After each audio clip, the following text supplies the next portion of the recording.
Okay students, आगे continue करते हैं एडमिशन चैप्टर। एंड आज मेरे को करवाना है एग्जाम्पल नंबर 47। ठीक है, एग्जाम्पल नंबर 47 आज हम करेंगे। एंड ये करवाने का एक रीजन है, इसको मैं बोलता हूँ 2 in 1 वाला सम। ओके, क्यों 2 in 1 वाला सम है? क्योंकि नॉर्मली प्रीमियम की, गुडविल के जो प्रीमियम के स्टेप्स वगैरह होते हैं, नॉर्मली उसमें एक ही मेथड होती है। ठीक है, या तो पार्टनर प्रीमियम का पैसा पूरा का पूरा कैश में लेके आता है, या तो पार्टनर अपना प्रीमियम का पैसा कैश में नहीं लेके आता है। ठीक है, ओके, तो उसमें नेट इफेक्ट मेथड होता है। अब ये जो सम है, इस सम में दोनों है।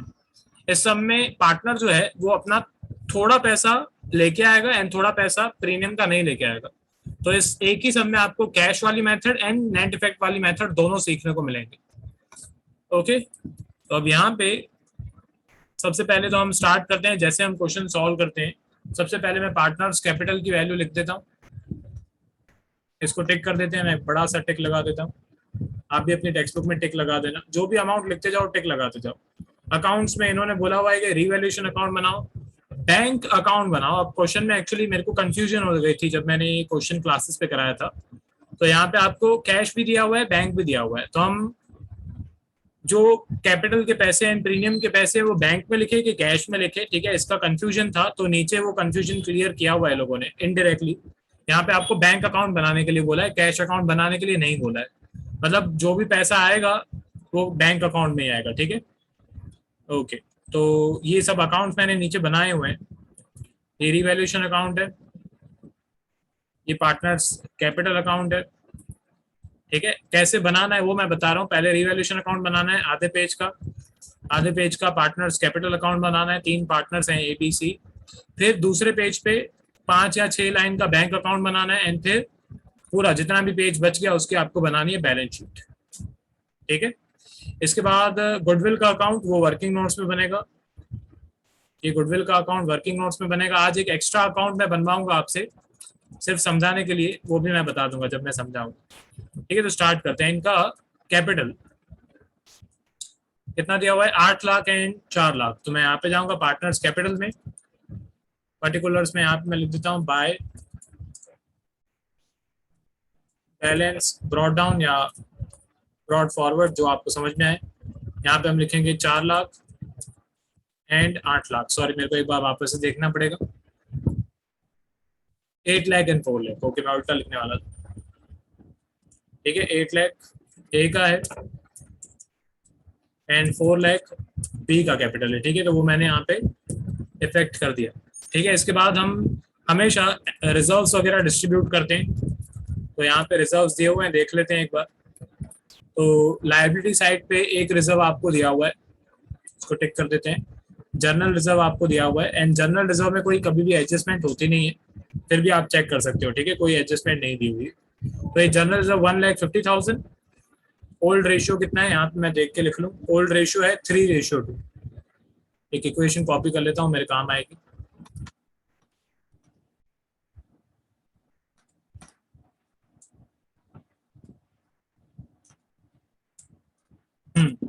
तो यहाँ पे मैं लिख देता हूँ ओल्ड रेशियो। ओल्ड रेशियो आपको दिया हुआ है 3:2, मतलब 3/5 एंड 2/5। तो जो भी रिजर्व्स का पैसा होता है वो old ratio and old partners old ratio में डिस्ट्रीब्यूट होता है। ठीक है, तो पार्टनर्स कैपिटल में जाएंगे, मैं यहाँ पे लिखूंगा बाय जर्नल रिजर्व।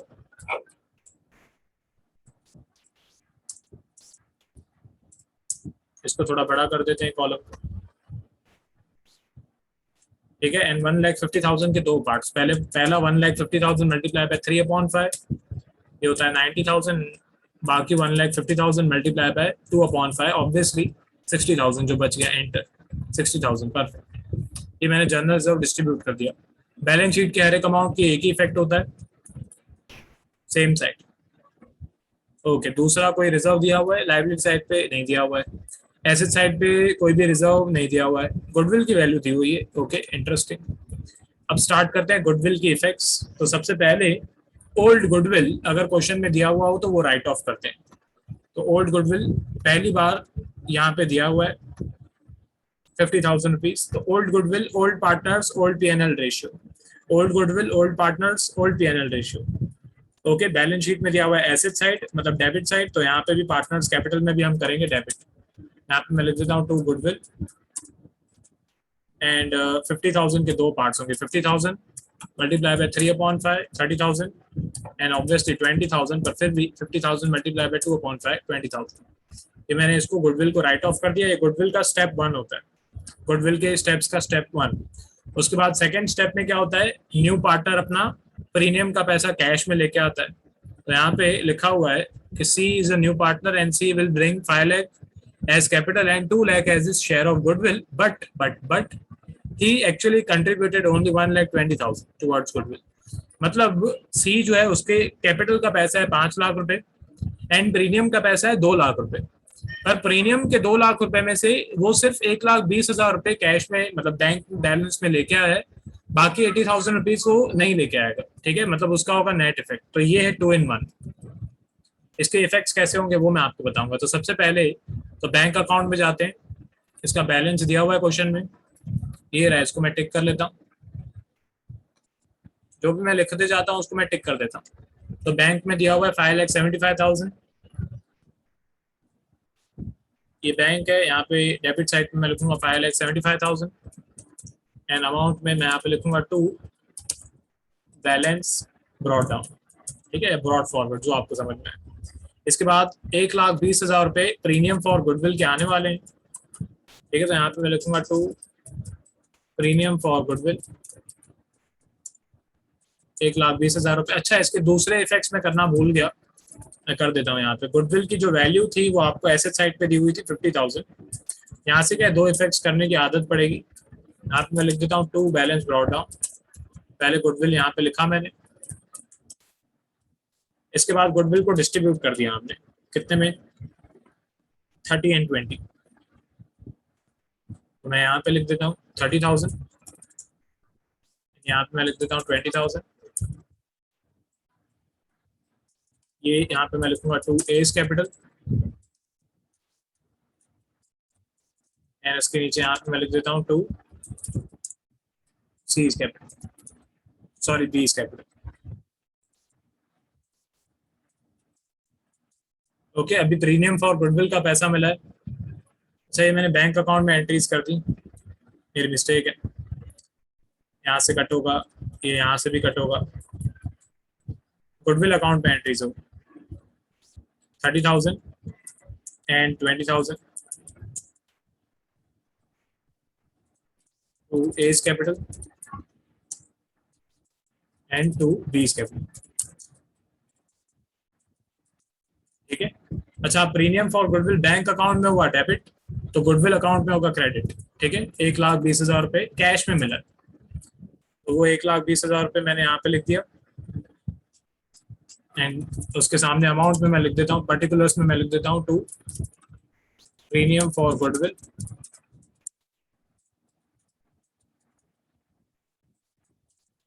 ब्रैकेट में लिख देते हैं बैंक अकाउंट, मतलब ये पैसा कैश में आया। अब इसको हम डिस्ट्रीब्यूट करेंगे sacrificing partners in their sacrificing ratio. तो क्वेश्चन में देखते हैं कि क्या सब इंफॉर्मेशन दी हुई है। तो क्वेश्चन में लिखा हुआ है कि they admitted C as a new partner with effect from 1 April 2021 and उसका शेयर आपको दिया हुआ है 1/3 एंड और कोई इंफॉर्मेशन नहीं दी हुई है, मतलब ये भी केस ए है, सी शेयर। ठीक है, ये भी केस ए है। केस ए में यहाँ पे सी की इंफॉर्मेशन दी है एंड आगे और कुछ नहीं बताया हुआ है। ठीक है, ये केस ए है, मैं हर सब में बोलता हूँ केस ए जो है ना, उसमें सिर्फ उसमें ओनली इन केस ए, जब भी केस ए आता है मैं लिखवा ही देता हूँ, only in case A old ratio is equals to sacrifice ratio, सिर्फ केस ए में, ओनली इन केस ए। ठीक है, एंड ऐसे बहुत सारे केसेस मैं करवा भी चुका हूं जिसमें old ratio is not equals to sacrifice ratio. तो खुद का कोई रूल नहीं बनाना, ऐसे नहीं होता है कि ओल्ड रेशियो या सैक्रिफाइस रेशियो इक्वल हो, ऐसा कोई खुद का रूल नहीं बनाना। ठीक है, सिर्फ केस ए में जब सी का शेयर देते हैं आगे कोई और इन्फॉर्मेशन नहीं देते हैं तब ऐसा होता है। यहाँ पे मैं लिख देता हूँ इक्वल्स टू सैक्रिफाइस रेशियो। ठीक है, सिर्फ इस क्वेश्चन में। हाँ, अब न्यू रेशियो कैलकुलेट करने की जरूरत नहीं है, क्योंकि न्यू रेशियो कोई भी काम का नहीं होता है। कैपिटल कंडीशन वाले सम्स में न्यू रेशियो काम का होता है, पर नॉर्मली ये वाले सम्स में न्यू रेशियो कोई काम का नहीं। ठीक है, एंड सेक्रीफाइस वगैरह फाइंड करने की जरूरत नहीं है, क्योंकि सेक्रीफाइस रेशियो ओल्ड रेशियो की इक्वल ही होगा। तो हमें कुछ कैलकुलेट ज्यादा करने की जरूरत नहीं है। तो ये जो 1,20,000 है वो ओल्ड पार्टनर्स में डिस्ट्रीब्यूट होगा, उनका सेक्रीफाइस रेशियो भी है 3:2। तो सबसे पहले तो यहाँ पे मैं जाऊंगा गुडविल अकाउंट में। प्रीमियम फॉर गुडविल हुआ था क्रेडिट, तो अभी पार्टनर्स को देंगे, तो यहाँ पे गुडविल अकाउंट में होगा डेबिट। ठीक है, 1,20,000 मल्टीप्लाई बाय 3/5 ये होता है 72,000, एंड फिर 1,50,000 मल्टीप्लाई बाय 2/5 ये होता है 60,000। ठीक है, तो ये 72,000 मिलेगा ए को, तो यहाँ पे मैं लिखूंगा to A is capital account, and उसके नीचे मैं यहाँ पे लिखूंगा to B is capital account. यहाँ पे हुआ गुडविल अकाउंट में हुआ डेबिट, तो बाकी पार्टनर्स कैपिटल में होगा डेबिट। ठीक है, 72,000 एंड 60,000। 2 मिनट रुको, मेरी मिस्टेक है, 72,000 एंड 60,000, कोई कैलकुलेशन में मिस्टेक है। 1,50,000 मल्टीप्लाई बाय 2/5, 1,50,000, अच्छा 1,50,000 लिखा है यहाँ पे मैंने, क्योंकि प्लस करके 1,20,000 नहीं आ रहा था। ठीक है, तो मैंने चेक किया, 1,20,000 मल्टीप्लाई बाय 2/5 48,000, यहाँ पे लिखेंगे 48,000। ठीक है, चलो ये मैंने चेक कर दिया। यहाँ पे मैं लिख देता हूँ by premium for goodwill. Okay, अब ये फर्स्ट स्टेप हमारा होता है ओल्ड गुडविल राइट ऑफ कर दिया। सेकेंड स्टेप में जो प्रीमियम के पैसे आते हैं वो भी स्टेप हो गया। थर्ड स्टेप में प्रीमियम के पैसे डिस्ट्रीब्यूट हो जाते हैं sacrificing partners in the sacrificing ratio में, वो भी कर दिया। ओके, इसके बाद फोर्थ स्टेप होता है जिसमें कि हम पार्टनर्स जो हैं वो अपना प्रीमियम का पैसा विड्रॉ करके जाते हैं, पर यहाँ पे कोई एडजस्टमेंट दी नहीं हुई। ऐसे कोई भी एडजस्टमेंट में नहीं लिखा हुआ है कि ओल्ड पार्टनर्स अपने प्रीमियम का पैसा विड्रॉ करके लेके गए, तो स्टेप 4 नहीं होगा। उसके बाद स्टेप 5 होता है। ठीक है, अपना न्यू पार्टनर अपना कैपिटल का पैसा लेके आता है, तो कैपिटल के 5 लाख रुपए लेके आने वाला है सी। तो फिफ्थ स्टेप करेंगे बैंक अकाउंट में। बैंक अकाउंट में गए, डेबिट साइड पे गए, यहाँ पे मैंने लिखा 5 लाख। ठीक है, यहाँ पे मैंने लिखा to C is capital, and ये यहाँ पे हुआ बैंक अकाउंट में डेबिट, तो पार्टनर्स कैपिटल अकाउंट में होगा क्रेडिट। 2 इफेक्ट्स करने नहीं भूल जाना। ठीक है, यहाँ पे लिखेंगे 5 लाख, यहाँ पे मैं लिखूंगा बाय बैंक अकाउंट। ओके, ये भी इफेक्ट हो गया। उसके बाद सिक्स्थ स्टेप इस सम में होगा नेट इफेक्ट। अब ध्यान से समझो, एक लास्ट मैंने कल सम करवाया था मिसिंग वैल्यूज वाला, एंड मिसिंग वैल्यूज वाले जो सम है उसमें मैंने आपको नेट इफेक्ट मेथड में करंट अकाउंट डेबिट करवाया था। ठीक है, नेट इफेक्ट मेथड में नॉर्मली क्या होता है, जैसे सी जो है वो 80,000 रुपीज नहीं लेके आने वाला है, टोटल इसको 2 लाख रुपीज लेके आने थे प्रीमियम के, पर उसमें से 1,20,000 ये लेके आया है, 80,000 नहीं लेके आया है। तो नॉर्मली मैं क्या करता हूँ, 80,000 इसके अकाउंट में से डेबिट करता हूँ, एंड ए एंड बी के अकाउंट में वो मैं क्रेडिट करता हूँ। नॉर्मली फोर्थ चैप्टर में मैंने आपको ये सिखाया है। पर फोर्थ चैप्टर में ऐसा क्यों होता है, क्योंकि फोर्थ चैप्टर में सब एग्जिस्टिंग पार्टनर्स होते हैं, न्यू पार्टनर नहीं होता है। ठीक है, अब ये जो न्यू पार्टनर है, जो सी है, जो न्यू पार्टनर है, उसमें ऐसे नहीं होगा। ठीक है, उसमें हमको क्या करना पड़ेगा, उसमें कल भी मैंने आपको लास्ट जो मिसिंग वैल्यूज वाला सम था उसमें मैंने लिखवाया था सी करंट अकाउंट डेबिट। ठीक है, तो जो पैसे हैं वो कैपिटल अकाउंट में से नहीं कटेंगे, वो करंट अकाउंट में से कटेंगे। तो एक मैं छोटा सा करंट अकाउंट बनवा देता हूँ, ये वर्किंग नोट्स में बनाना, छोटा सा करंट अकाउंट। क्वेश्चन में नहीं बोला हुआ है, सिर्फ मेरे को इसमें 3 या 4 लाइन चाहिए, क्वेश्चन में नहीं बनाने के लिए बोला हुआ है। ओके, नहीं बनाना, क्वेश्चन में नहीं बनाने के लिए बोला हुआ है, एग्जाम में नहीं बनाना भले, पर अभी समझने के लिए बनाओ। ठीक है, यहाँ पे एक छोटा सा अकाउंट, यहाँ पे मैं चेंजेस करूंगा ऑब्वियसली। यहाँ पे होगा पार्टनर्स करंट अकाउंट, सिर्फ 2 या 3 या 4 लाइन का बनाना, उससे ज्यादा नहीं। इसके अंदर की अमाउंट में मिटा देता। ठीक है, अब होता क्या है, ध्यान से समझो। 80,000 रुपीज जो है वो सी के अकाउंट में से कटेंगे, पर कैपिटल अकाउंट में से नहीं कटेंगे, करंट अकाउंट में से कटेंगे। ठीक है, इसीलिए मैंने आपको कल भी करंट अकाउंट लिखवाया, क्योंकि नहीं तो आज प्रॉब्लम्स हो जाती। ठीक है, क्या होता अगर आप यहाँ पे लिखोगे ना 80,000, तो सी का जो कैपिटल है वो 5 लाख रुपीज नहीं आएगा, 4,20,000 रुपीज आएगा। ठीक है, फिर उसके आगे लोचे पड़ने शुरू हो जाएंगे। तो ऐसा नहीं करना है। क्या करना है वो मैं बता रहा हूँ। करंट अकाउंट में जाना है, सी के डेबिट साइड पे जाना है, मैं यहाँ पे लिख देता हूँ टू एज कैपिटल एंड यहाँ पे मैं लिख देता हूँ टू बीज कैपिटल। ठीक है, नॉर्मली कैपिटल अकाउंट में से पैसे कटते हैं, पर एडमिशन में हम करंट अकाउंट में से पैसे काटते हैं। ठीक है, तो 80,000 रुपीज में से 3/5 ये 48,000 ए को देने वाला है सी, एंड 80,000 रुपीज में से 2/5 मतलब जो बाकी बच गया 32,000 रुपीज बी को देने वाला है सी। ठीक है, अब यहाँ पे हुआ करंट अकाउंट में डेबिट, बाकी पार्टनर्स में क्रेडिट होगा। ठीक है, ए को कितने मिल रहे हैं, ए को मिल रहे हैं 48,000, बी को मिल रहे हैं 32,000। ठीक है, तो ये मैंने यहाँ पे क्रेडिट कर दिया, यहाँ पे मैं लिखूंगा बाय सीज करंट अकाउंट।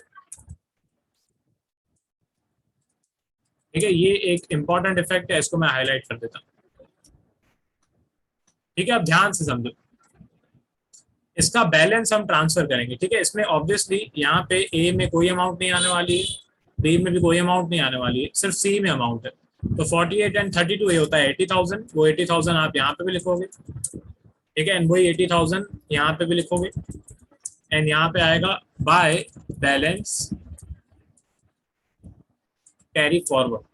अब नॉर्मली पार्टनर्स कैपिटल में हमेशा क्रेडिट साइड का टोटल बड़ा होता है, एंड यहाँ पे हम लिखते हैं टू बैलेंस सी एफ। ठीक है, यहाँ पे हम लिखते हैं टू बैलेंस सी एफ।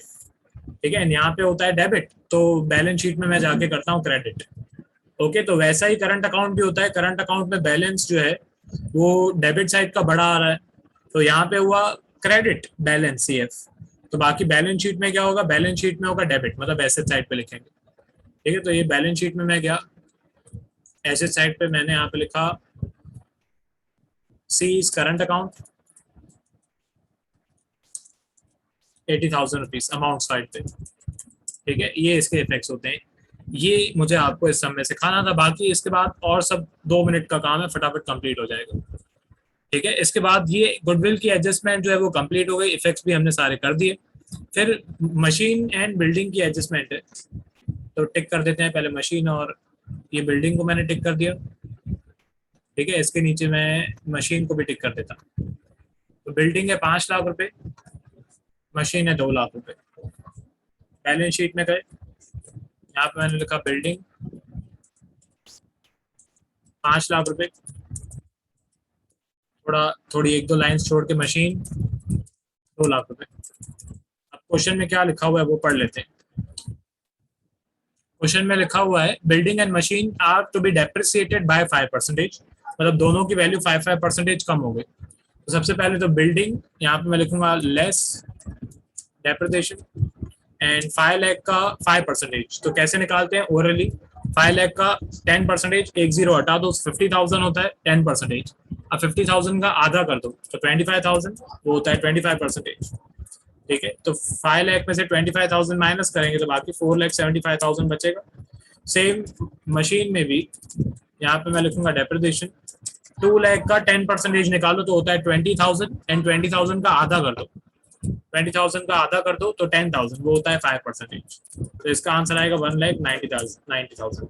अच्छा, अब दोनों हमारे एसेट है। ठीक है, एंड एसेट की एक तरीके से वैल्यूज कम हो गई, तो ये हमारा लॉस हुआ है, तो रिवैल्यूएशन अकाउंट पे जाएंगे, डेबिट साइड पे जाएंगे, मैं यहाँ पे लिखूंगा टू बिल्डिंग अकाउंट, यहाँ पे मैं लिखूंगा 25,000 रुपीज बिल्डिंग की वैल्यू कम हो गई, एंड 10,000 रुपीज हमारे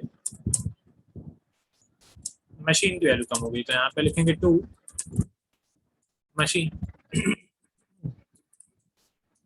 10,000, ये मैंने लिख दिया मशीन की वैल्यू। ओके, इसके बाद आगे बढ़ते हैं, ये एडजस्टमेंट सॉल्व हो गई, 2 इफेक्ट्स भी हो गए। इसके बाद लिखा हुआ है stock is to be revalued at 4 lakh, stock को टिक करेंगे सबसे पहले तो। ठीक है, स्टॉक की जो वैल्यू है वो क्वेश्चन में दी हुई है 3 लाख रुपीज, एंड एडजस्टमेंट में लिखा हुआ है कि स्टॉक की वैल्यू अभी हो गई 4 लाख रुपए। तो सबसे पहले तो स्टॉक क्वेश्चन में दिया हुआ है 3 लाख, एडजस्टमेंट में दिया हुआ है 4 लाख 4 लाख, तो वैल्यू बढ़ गई स्टॉक की।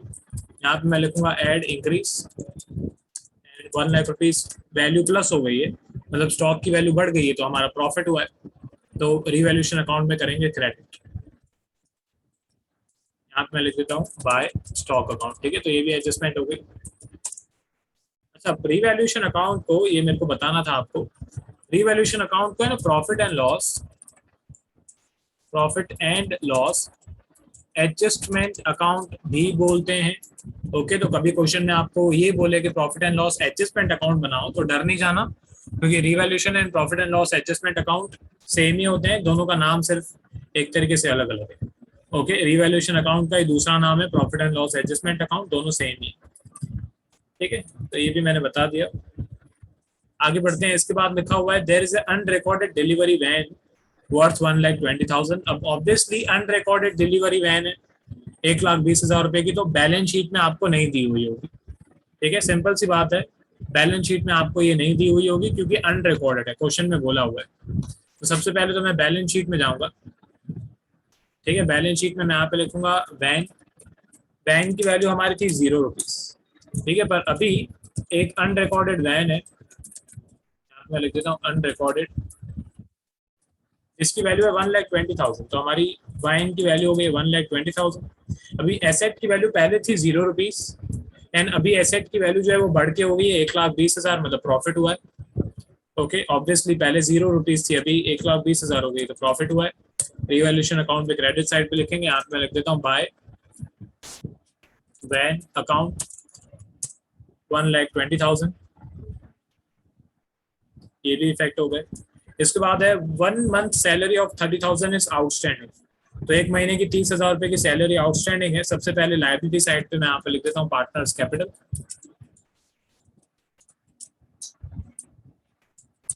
ए बी सी, एक दो लाइन छोड़ के। ठीक है, यहाँ पे मैं लिख देता हूँ आउटस्टैंडिंग सैलरी।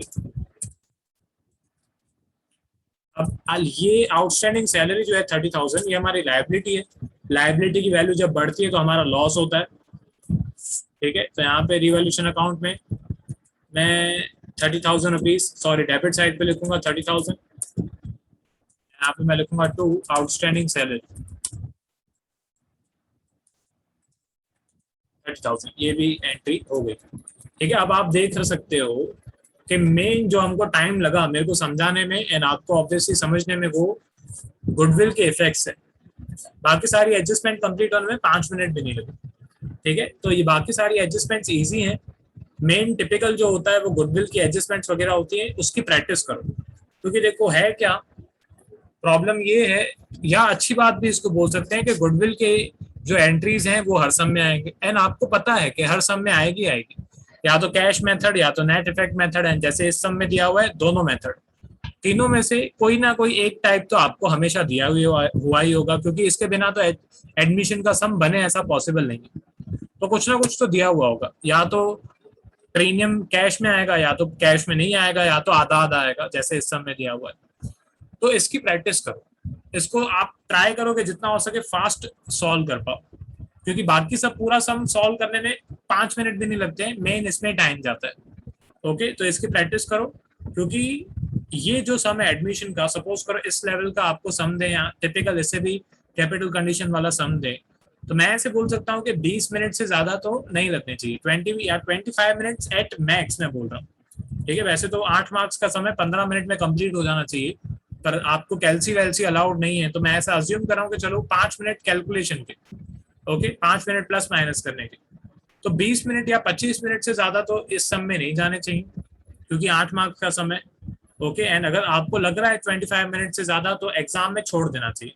ठीक है, एग्जाम में अगर आप बैठे हो एंड 25 मिनट से ज्यादा अगर आप इस सम को डेडिकेट कर चुके हो तो बाकी सम छोड़ दो, अगर टाइम बचे बाद में तो सॉल्व करना। ठीक है, बहुत सारे स्टूडेंट्स की गंदी आदत होती है, एक बार सम स्टार्ट कर दिया तो भाई अभी इतना टाइम वेस्ट हो चुका है तो और टाइम वेस्ट करें। ठीक है, ऐसा नहीं होता है, ऐसे करके सिर्फ आप खुद को प्रेशर में डालते हो, तो ऐसे नहीं करने का। कभी आपको लग रहा है कि एक सम पे आप अटक गए हो, नहीं हो रहा है सॉल्व, कोई पॉइंट नहीं आ रही समझ में, तो उसको छोड़ दो, पेजेस छोड़ दो 2-3 पेजेस एंड बाकी आगे का पेपर सॉल्व करो पहले। ठीक है, सिर्फ एक सम की वजह से आपका पूरा पेपर खराब नहीं होना चाहिए, तो ये बात दिमाग में रखना हमेशा। चलो ठीक है, अब इसके बाद सबसे स्टूडेंट्स का फेवरेट स्टेप अनटिक आइटम्स। तो ये क्रेडिटर है 2,50,000, लाइबिलिटी साइड पे मैं लिख देता हूँ क्रेडिटर्स 2,50,000। इसके बाद क्या दिया हुआ है, बिल्स पेएबल 1,00,000 रुपए, वो भी लिख देते हैं। ठीक है, बिल्स पेएबल 1,00,000 ये भी मैंने लिख दिया। उसके बाद लाइबिलिटी साइड पे तो और कोई अमाउंट नहीं बची है। एसेट साइड पे कैश इन हैंड है 25,000, तो यहाँ पे लिख देते हैं बैलेंस शीट में कैश इन हैंड। बैंक का भी मैं लिख ही देता हूँ, मैं भूल नहीं जाऊँ। ठीक है, बैंक बैलेंस। ठीक है, इसका दिया हुआ है 25,000 कैश का, बैंक का कैलकुलेट करना पड़ेगा। ओके, उसके बाद डेटर्स 50,000, इसमें कोई एडजस्टमेंट नहीं दी हुई है। ठीक है, तो यहाँ पे डेटर्स 50,000 आउटर कॉलम में। आगे बढ़ते हैं, डेटर्स भी लिख दिया, बिल्डिंग मशीनरी स्टॉक बाकी सब कुछ हो चुका है। ठीक है, अब आ जाते हैं टैली करने पे। ठीक है, तो वो तो सेम है, बैलेंसिंग जैसे रोज करते हैं। क्रेडिट साइड का टोटल रिवैल्यूएशन अकाउंट में बड़ा है,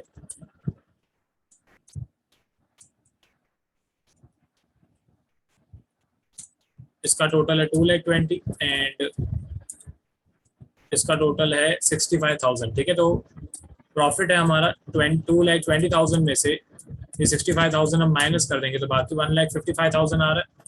तो मैं यहाँ पे लिख देता हूँ टू पार्टनर्स कैपिटल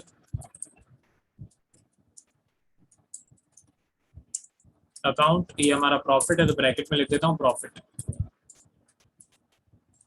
ठीक है, इसमें से ए एंड बी को तो पैसे मिलेंगे, old partners old P&L ratio, तो 1,55,000 मल्टीप्लाई बाय 3/5, ये होता है 93,000। ए को मिलेगा प्रॉफिट का पैसा, एंड बाकी जो बच गया मतलब 1,55,000 मल्टीप्लाई बाय 2/5, बाकी 62,000 रुपीज मिलेंगे बी को। ये यहाँ पे हुआ डेबिट, तो रिवैल्यूएशन अकाउंट में होगा क्रेडिट। रिवैल्यूएशन अकाउंट में मैं यहाँ पे गया, यहाँ पे मैं लिख देता हूँ बाय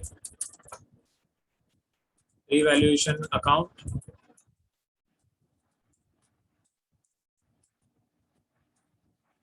$93,000 एंड 62,000। उसके बाद पार्टनर्स कैपिटल की बारी, तो सबसे इजी होता है सी का कैपिटल, एक ही अमाउंट होती है इसमें 5,00,000 रुपीज, वो सेम टू सेम मैं यहाँ पे लिख देता हूँ। ठीक है, वो यहाँ पे भी लिख देता हूँ। तो इसका कैपिटल आ रहा है, बैलेंस आ रहा है 5,00,000 रुपीज। इसको थोड़ा बड़ा कर देते हैं, अमाउंट बड़ी लग रही है। ओके, तो बी का जो कैपिटल है वो है 6,02,000। 6,02,000 में से ये 20,000 रुपीज माइनस करेंगे तो बाकी इसका बैलेंस आ रहा है 5,82,000। ए का जो टोटल है वो है 11,03,000। 11,03,000 में से 30,000 रुपीज गुडविल की वैल्यू माइनस कर देंगे तो बाकी 10,73,000 रुपीज जो है वो बच रहा है। ठीक है, आगे बढ़ते हैं। अब यहाँ पे हुआ बैलेंस सी एफ डेबिट, तो बाकी बैलेंस शीट में होगा लाइबिलिटी साइड पे क्रेडिट। बैलेंसेस लिख देते हैं, तो पहले आ रहा है 10,73,000।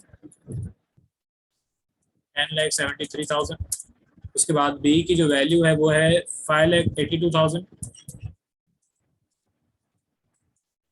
एंड उसके बाद सी की जो वैल्यू है वो है 5,00,000। आउटर कॉलम में यहाँ पे 10,73,000 प्लस 5,82,000 प्लस 5,00,000, तो ये मैंने टैली कर दिया इसको। उसके बाद बैंक अकाउंट, हाँ ये भूल नहीं जाऊँ, बैंक अकाउंट इसको टैली करना बाकी है। ठीक है, तो इसका जो टोटल है, ओके प्लस लगाना भूल गया मैं, तो sum of this to this cell enter, तो इसका टोटल आ रहा है 11,95,000। डेबिट साइड का टोटल बढ़ा है। बैंक अकाउंट में ऐसी कोई गारंटी नहीं होती है कि हमेशा डेबिट साइड का टोटल या क्रेडिट साइड का टोटल बढ़ा हो। ओके, उसमें कुछ भी हो सकता है। ठीक है, बैंक ओवरड्राफ्ट भी हो सकता है, तो ध्यान देना। यहाँ पे करूंगा मैं बाय बैलेंस कैरी फॉरवर्ड या कैरी डाउन, जो भी आपको सही लगे। ये अमाउंट यहाँ पे हुई क्रेडिट, तो बाकी बैलेंस शीट में यहाँ पे लिखेंगे बैंक बैलेंस में 11,95,000। ठीक है, अब मोमेंट ऑफ ट्रूथ, लास्ट में बैलेंस शीट टैली होनी चाहिए। ठीक है, तो ये सब एसेट साइड की वैल्यूज को टोटल कर देते हैं। ये सब सारी वैल्यूज को प्लस कर दिया तो इसका आंसर बाकी आ रहा है 25,35,000। ठीक है, अभी यहाँ पे लाइबिलिटी साइड की वैल्यूज का भी टोटल कर देते हैं। तो लाइबिलिटीज की वैल्यू का टोटल भी 25,35,000 है, मतलब परफेक्ट जा रहे हैं हम लोग, सही है सब हमारा। ठीक है, तो ये आपका क्वेश्चन था एग्जाम्पल नंबर 47। मैंने सोचा ये एग्जाम्पल कराऊं क्योंकि इसमें आपको 2 in 1 दिया हुआ है, गुडविल की वैल्यू दी हुई है, तो मैंने सोचा ये एग्जाम्पल कराते हैं आज। ठीक है, तो ये आपका क्वेश्चन है। ये वर्किंग नोट की कैलकुलेशन वैसे तो ना के बराबर है इस क्वेश्चन में, पॉज करके लिखना। सबसे पहले रिवैल्यूएशन अकाउंट बनाओ उसको profit and loss adjustment account भी बोलते हैं। पॉज करके बनाते जाना, ऐप पे देख रहे हो तो। उसके बाद पार्टनर्स कैपिटल अकाउंट, उसके नीचे ही बनाना रिवैल्यूएशन अकाउंट के नीचे आधे पेज का। ठीक है, उसके बाद दूसरे पेज पे पहले बैंक अकाउंट बनाना है। दूसरे पेज पे सबसे पहले बैंक अकाउंट बनाना है आपको। ओके, एंड फिर उसके नीचे बैंक अकाउंट के नीचे बनानी है बैलेंस शीट। ठीक है, मैंने स्क्रॉल कर दिया। ठीक है, एंड ये गुडविल का अकाउंट अच्छा मैंने टैली नहीं किया, इसका कभी भी बैलेंस वगैरह आता नहीं है, ये हमेशा डेबिट क्रेडिट इक्वल होना चाहिए। ठीक है, डेबिट क्रेडिट इक्वल होना चाहिए हमेशा। क्रेडिट का टोटल है 1,70,000, यहाँ पे डेबिट का टोटल भी है 1,70,000। परफेक्ट। करंट अकाउंट ऑब्वियसली इसमें मैं पहले ही सॉल्व कर चुका हूँ, ये भी मैंने शो कर दिया। सब पॉज करके बनाते जाना। ठीक है, लेंथी था सम थोड़ा, कोई ऐसे सम आ सकते हैं एग्जाम। ठीक है, ये एग्जाम्पल नंबर 47 था।